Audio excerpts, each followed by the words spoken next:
Good afternoon. Happy Thursday, August the 3rd. Mark Milam here, your mortgage professional. Normally come to you on Fridays, talk about what's happening in the world of mortgage interest rates. We're going to do it on Thursday of this week because tomorrow I'm headed to the plains of Auburn, Alabama, as we're getting our daughter started at her freshman year of college there in Auburn, War Eagle. So I will be unavailable to post tomorrow, so we're going to do it today. Let's talk about the wild world of mortgage interest rates because it has been anything but calm and it has been anything but good over the past 2 to 3 weeks. Matter of fact, the past 15 trading days, only really one of those showing a lot of promise for mortgage-backed securities. The rest, we've either seen a rather flat performance or, unfortunately, as it has been more often the case, a precipitous sell-off. Here you take a look at mortgage-backed securities. Remember, red days are bad days. That means the value of the security is declining, the associated interest rate going up. Here's this week, Monday, Tuesday, Wednesday, Thursday, these past 4 days, just a bloodbath, for lack of a better term, folks. We've lost about 100 basis points in price over these past 4 days. That is a lot of market movement in a short amount of time. And what makes this really vexing and perplexing is that we haven't seen a lot of data that tell us this should be happening. We haven't gotten some big report that says, hey, inflation's skyrocketing, it's going way up and we're not past the peak, we've got a real problem with inflation. Haven't seen that. We've really gotten some kind of questionable reports to begin with. We got weekly jobless claims in at 227. That's exactly what they were expected to be. Labor costs came in lower than expected. That's the direction we want. The ADP payrolls number came out yesterday. Yes, it came out hot, but listen, fool me once, okay, but fool me twice. I mean, the ADP payroll number did this last month. Everyone freaked out, and then 48 hours later, we got the real number from the BLS, and it came in right in line. So let's don't put too much stock in a payroll number for 25 million Americans when we have 165 million people working.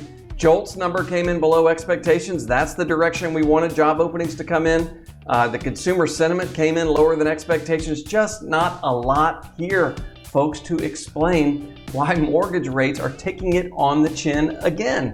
And this has really been a difficult period of time to navigate and to understand what's happening with mortgage interest rates. But I'm going to point to two things. These are two things that are sort of outside the scope of our Federal Reserve, or at least outside the scope of how our Federal Reserve is fighting inflation, and more along the lines of how our country is being managed. And you've no doubt heard about Fitch's downgraded America's debt from AAA rating down to AA+. Jamie Dimon, the CEO of Chase, called this ridiculous. In some cases, I guess maybe it is a little bit ridiculous, but if you dig a little bit deeper and you read why Fitch downgraded the debt, it does kind of make sense. If you take a look at this article posted on CNN, Fitch says, hey, America's debt now makes up 113% of its economic output. And guess what, guys? That number is growing. In other words, you're borrowing more than you're putting out. And we would never run our households like that. And because we would never do that, and we don't think that's a great idea, neither does Fitch, they say it's clearly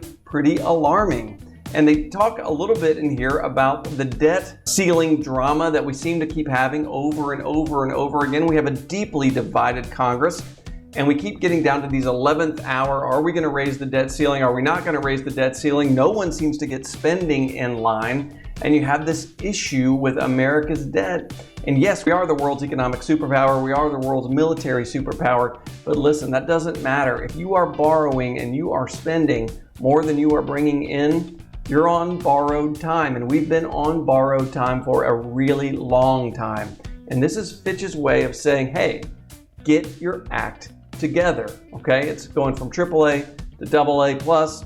Still, all that being said, that's not great news for confidence. And listen, markets like confidence. Let's move to one other headline. This one a little harder to find, but certainly very important. We're talking about a tsunami of longer-term Treasury notes and bonds that are being issued. How does America pay for all this spending? How does America keep raising the debt ceiling? What are they raising the debt ceiling for? Well, they're raising it to pay for things. How are they paying for those things? Well, they're issuing Treasuries, 2, 3, 5, 7, 10, 30-year bonds. They're issuing these Treasuries to help pay for all of this stuff that they've authorized or that they're obligated to do.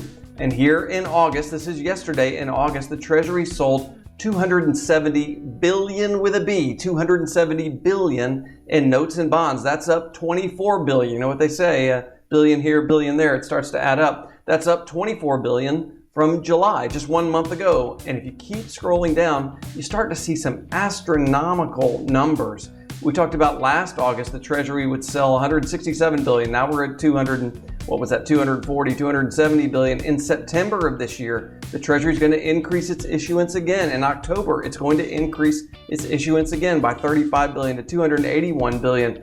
Good Lord, take a look at this graph. We are issuing so much debt, and when you're dumping all of this bond debt into the marketplace, what does it do to the value of each and every bond out there? Well, it starts to diminish the value. Rate starts to go up. All of this happening at the same time that our Federal Reserve is doing what? They are doing quantitative tightening.